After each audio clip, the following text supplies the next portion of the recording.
Hello everyone, glad to see you again. Will you agree with me if I say economics affects our lives and we are making economic decisions every day?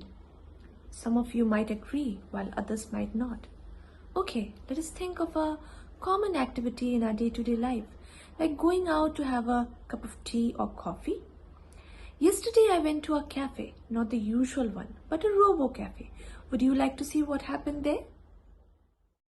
The cafe was offering 12 different types of beverages, both hot and cold. This place was so exciting that I wanted to try a few, but I did not have enough money. So I had to make a choice keeping in mind the price of the beverages. I decided to have hot lemon tea. All of us make such choices daily, isn't it? But the question is, where do economics come into the picture? Let us try to analyze the situation in detail. First, there were a lot of options to choose from. Second, I had to make a payment for consuming the beverage. Third, the resource to fulfill my desire, in this case money, was limited or scarce. Fourth, I had to make a choice. Unknowingly, we started talking about some basic economic concepts like want or desire, limited or scarce resources, and choices. Want is the desire to acquire and use various goods and services to satisfy our needs. It includes basic needs like food and shelter, and other needs such as mobile phone, televisions, etc. Our wants are unlimited in nature. Famous economist Marshall has rightly said that human wants are countless in number and varied in kind. As soon as one want is satisfied, another want takes its place. Scarcity is defined as the limited supply of resources which are used for the satisfaction of unlimited wants. In other words, scarcity is the inability of human beings to provide themselves with everything they desire or want. Scarcity is a central concept in economics.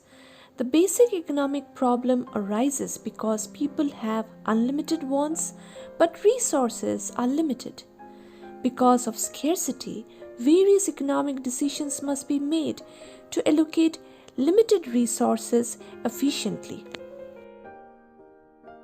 Choice is an act of selecting one out of several alternatives. Economics is the study of making choices. Since we are unable to have everything we desire, we must make choices on how we will use our limited resources. We therefore decide which of the wants we can satisfy first based on the available resources. Everyone aims to make choices in a manner that maximizes the level of satisfaction. Points to remember. Economics plays a role in our everyday life. Economics is a science of scarcity. Economics is the study of making choices. Society's wants are unlimited, but all resources are limited. Due to scarcity, choices must be made. Everyone's goal is to make choices that maximize their satisfaction. Now that we know about some of the basic concepts of economics like unlimited wants and limited resources, let's pause for a while and think about our most scarce resources. Time is one of the most scarce resources. It passes with every second and we will never be able to earn it back. Every day we need to make a decision to make the best use of our time. So I'll stop playing this game and get back to work. Thanks for watching. See you in the next video. Till then, take care and bye-bye.